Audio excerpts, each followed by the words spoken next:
take up this policy in the first place? Third of all, what is the harm we uniquely brought to you and why that's worth the trade-off? And lastly, what the future of the country is likely to be. But before that, a few points of extraneous rebuttal. They said that because you will brainwash the people, there's unlikely to be popular uprising. First of all, that's just empirically untrue. Even in a country like Zimbabwe, you are able to have huge amounts of popular unrest and people hate Mugabe, which is why the military ended up arresting him. But no, the burden was not to prove to you why in every of these cases you will necessarily succeed. We're only giving you a credible picture as to how popular unrest will happen in certain countries and why that's good. But ideological brainwashing may be a case, right? But when you don't have food on the table, when your economy is actively being screwed up, when you know your dictator is screwing up the economy to a point where you cannot afford basic necessities, I think that's a far stronger impetus to rise up against him than whatever ideological brainwashing you may give to us, right? So yes, our picture is a credible alternative. What was their alternative then? They wanted the UN to come in and then rain, like sunshine from there afterwards, right? First of all, right, we argue that they never once gave us a picture as to how UN coming in will create a better future for these economies. In fact, we argue that in most instances, there is a deep distrust and hatred for foreign influences, precisely because of all the brainwashing they wanted to talk about, right? In fact, whenever the UN comes in, they often leave the country in a much worse state than these countries were before. Look at what happened in your Africa countries and countries like Argentina or Brazil in the 1980s, for example. These are all countries where UN intervention led to even worse outcomes than before. In fact, we argue that it's much better that even though it might take a longer time for popular unrest to happen, but when that eventually does happen, it is done by popular mandate and the ultimate leader now is supported by the main people. When you have a foreign influence coming in to meddle in your national affairs, I think that's when you create the opposing factions to be steeped into even deeper conflicts with one another.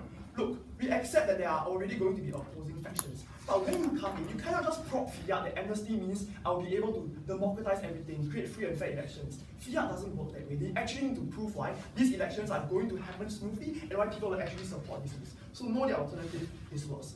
On the first idea about principal immorality, they misconstrued this point. It is not about having the rule of law, right? We argued that this is about doing justice and closure to the millions of people who died and suffered under your oppressive rule. That regardless of outcome, it is principally immoral to validate and say and legitimize the actions of these individuals who suffered under rule. It's things like your family being sent to labor camps, your brothers and parents being tortured under a dictator, you living under years of insecurity, fear, and oppression. And that kind of deeply entrenched bitterness, hatred, and resentment does grave injustice at a point where you let that guy off the hook who has been oppressing your family, your brothers for so long. This is independent of practical outcomes. But we are also going to deal with practical outcomes and tell you why, on the second tier, their benefit is tremendously small. Here's when I'm going to talk to you about who are the dictators who are likely to take up this policy. Precisely like they characterized, it's going to be dictators who are likely either A, going to die very soon, like Robert Mugabe, or 2, individuals who have a very strong likelihood of getting invaded by foreign countries or getting overthrown by popular unrest. Given that it's already so likely that they are reigning in power and they're likely to die anyway, the maximum benefit they get is the short amount of time before they get overthrown or before they die. So the maximum benefit they get is tremendously small. Under our side, right, you are able to get a much greater, the harms you get is much, much worse. What were the harms brought to you in our first speaker? They absolutely didn't deal with. It is the harm of emboldening all future generations of dictators in creating even worse oppressions for your future. Why?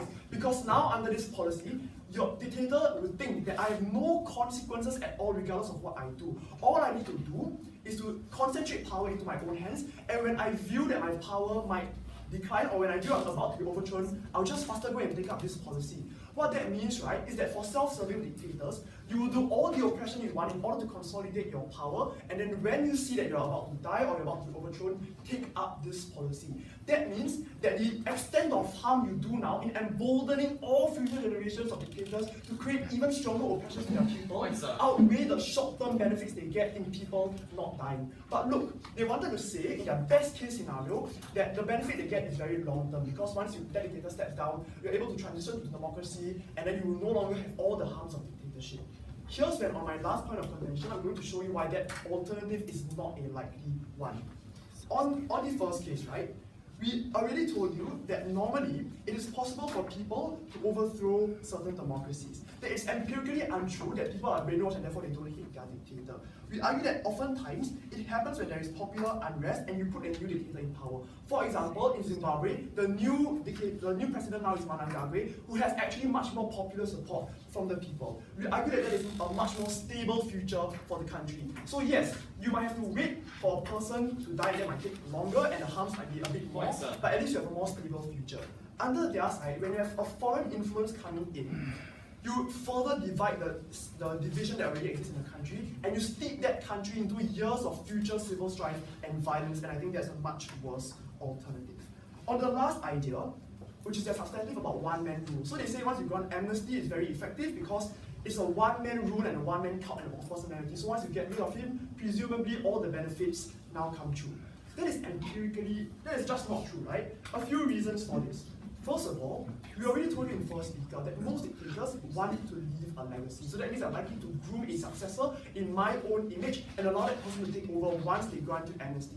That means that that successor is likely to continue all of the legacies of this dictator and are likely to be able to continue all of its harms. But second of all, by virtue of staying in that position of power unchallenged for 20 years, clearly your institutions in the country will be affected. Clearly they will be harmed. It looks like things like all of your cronies and sidekicks still controlling the economy even though you may be gone. It looks like things like the whole economy crumbling and collapsing like even though you are gone. So we argue that the years in which you stay in power definitely had seeped into and pervaded the entire institutions of the country. So it's not just a one-man rule. But last of all, it's also because oftentimes there are opposing factions in a country. Look at how some people supported Grace Mugabe, some people supported Mnangagwa in Zimbabwe. Oftentimes, at the moment when you grant amnesty, you see a foreign player as taking a side, and therefore these people get very angry. They're unlikely to accept whatever outcome that comes up from their side. And also because of the principal immorality of grave injustice, we argue that most people aren't going to take it lying down. They're going to view the successor as being someone who was actively responsible for letting the guy who killed my family off the hook, and therefore are not likely to allow for that current government to just continue. You are likely to see them as responsible for all of the killings, and therefore the country will be steeped in further violence. Ultimately, we argue that first of all, the future of the country is going to be worse because now they have a foreign influence.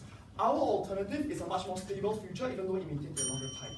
We also told you that for the short-term amount of benefits you give, you embolden all future dictators, which creates so much more harms. And last of all, regardless of all practical consequences, it's principally immoral for you to validate all of the sufferings and oppressions that created under his rule.